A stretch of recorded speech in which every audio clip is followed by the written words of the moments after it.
Hi, welcome to my on-demand. Today's title is Looking at Wassily Kandinsky. Our objectives: the learner will become familiar with abstract art, use art vocabulary to describe Kandinsky's artworks, formulate a mental time link from impressionistic art to abstract art, describe the differences between impressionistic art and abstract art. Introduction question. Do you ever listen to music when you do your homework? If so, why? And normally we would, read over your answers and discuss them together. Many of my students who do listen to music will say that they find that it helps them concentrate. Others will say that they find it distracting. I do find it distracting, but that's me. Other people need that background noise. So we're going to learn about an artist who liked to listen to music when he painted. Another introduction question. Do you remember who painted this landscape?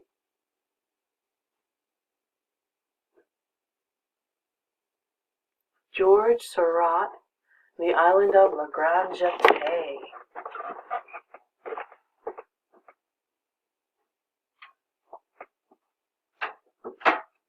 I'm sorry, it's not Jatte, it's Jatte. I always say Jatte. It's Jatte. I think it's a ballet term I must have learned when I was young. Okay, next is, before abstract art was invented, most artists painted in a realistic style. This began to change when artists such as Van Gogh and Starry Night and Seurat started to simplify their pictures.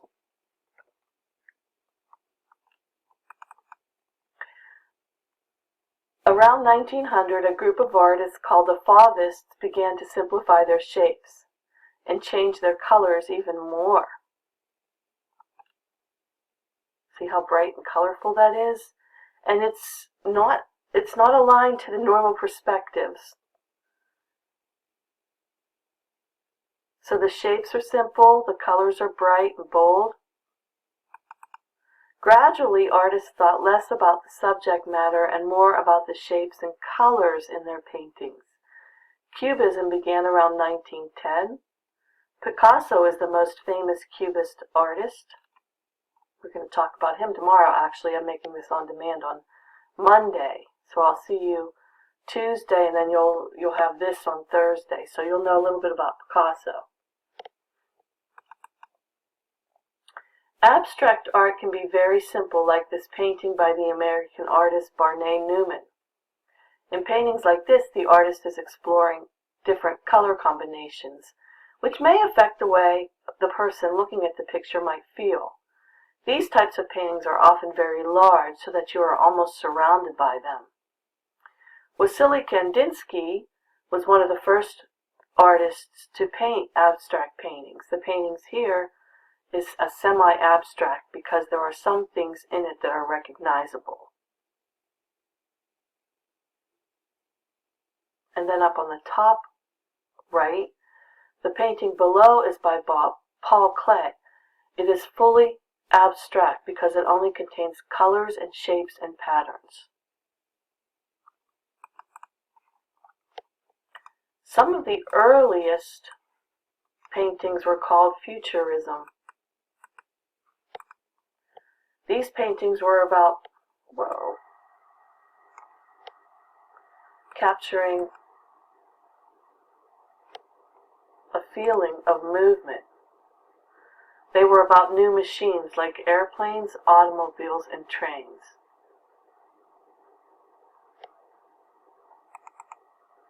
Abstract painting really took off in the 1920s and 1930s with Kandinsky and Mondrian, Pete Mondrian. And this is called Yellow, Red, Blue, and was painted in 1925.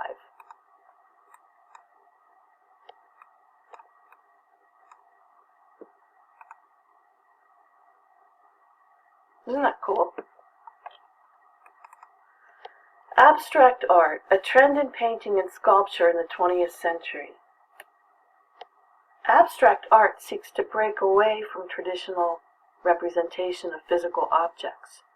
It explores the relationships of forms and colors, whereas more traditional art represents the world in recognizable images.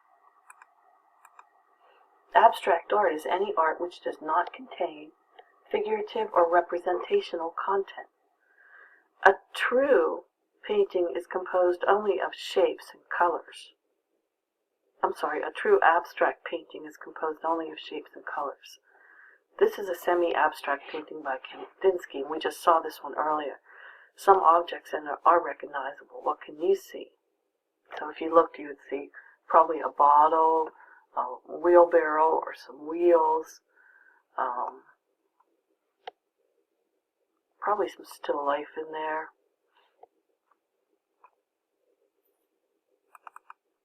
Some early abstract paintings here.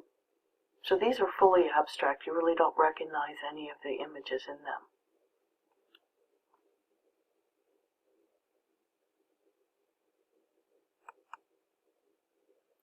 Piet Mondrian used a process of simplification which led him to process his famous geometric abstracts. Very famous for these. He did one kind of like this one on the bottom left, which was called the Broadway Boogie Woogie. See, if I don't think I have that one. That looks something like this one, actually. Mondrian is famous for using primary colors. You see the red, yellow, and blue, 90-degree angles, and thick black lines. You probably see reprints of these everywhere and you just don't recognize them. Now that you've seen them in class, maybe you'll pick up on it. After the war, New York became the mecca of abstract art, and the term abstract expressionist was coined to describe painters like Rothko and Pollock. Remember we talked about Pollock, and we watched a movie with Maddie and Dada. He's the one who was known as Jack the Dripper, who spread the canvas on the floor and painted with things like spatulas and just crazy things, just because he liked to drip the paint on the floor, on the canvas. He liked to become part of his artwork. He liked to be physically involved. Whoops, there we go. Just as a piece of instrumental music is composed only of sounds, so is an abstract painting is an attempt to convey a mood through the use of color, shape, and texture.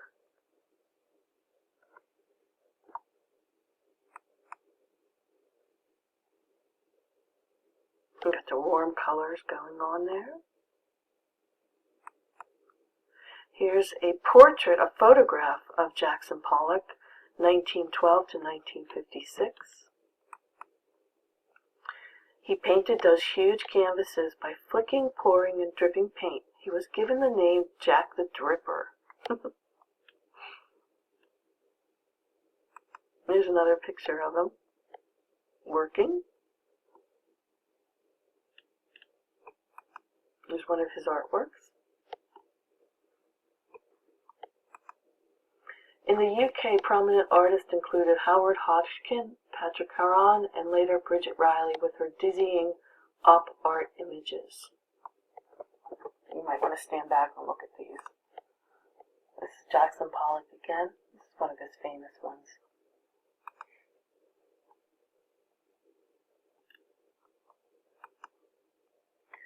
The artist Tom Phillips makes paintings and drawings based on natural forms.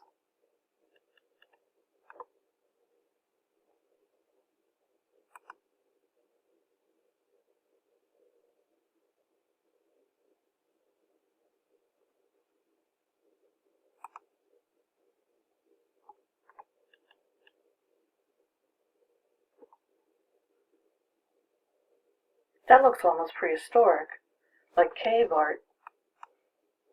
The many layers in Tom Phillips' paintings makes them interesting to look at. An abstract painting doesn't have to be simple.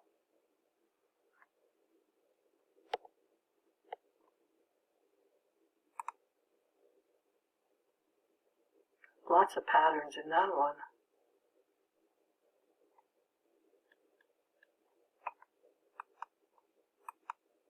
The English artist Dave Bomberg painted these paintings in 1913. Can you see anything in them?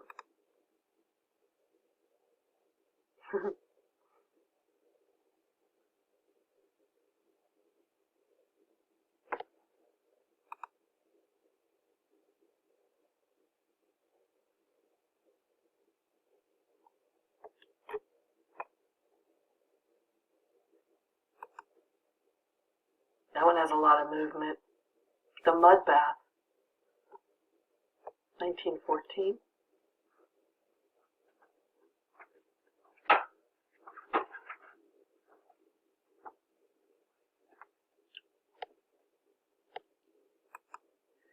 The Life of Wassily Kandinsky. Wassily Kandinsky was born in December 1866 in Moscow, Russia. As a child, he loved music and learned to play the piano and cello. There's a portrait of him. Look at how he's dressed back then. That's different. I just keep looking at this mud bath because it creates a lot of tension with all those angles. It looks like feet over here. Could look at that for a long time. Anyways, Kandinsky was born on December. I only have this Screencast-O-Matic only records for up to 15 minutes. And I'm already at 11 and a half. Kandinsky was born on December 16, 1866 in Russia. Music helped him create his paintings. He especially loved opera. He produced some very famous abstract artwork. Does anybody know what abstract means? Now you do. It has no recognizable subject matter.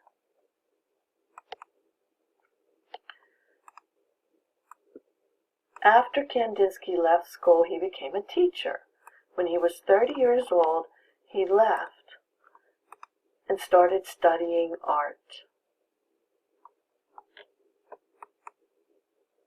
Kandinsky's artwork is called abstract. His paintings are made up of lots of shape.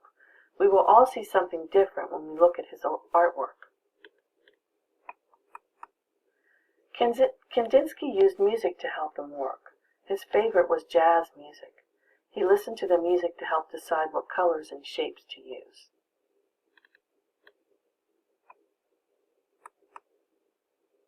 Kandinsky died in December 1944 when he was 78 years old.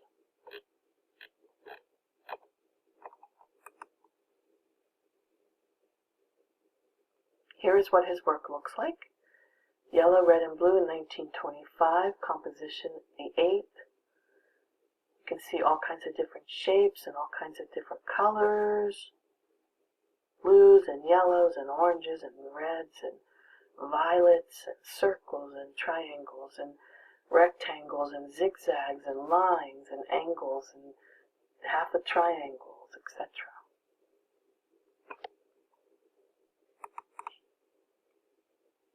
Now this you can actually recognize the houses. Very colorful.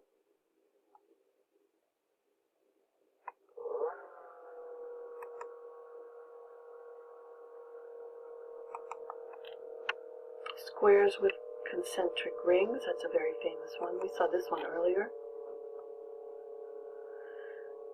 I'm running out of time. Kandinsky's favorite music was by a man named Richard Wagner. He used to listen to his music while he painted.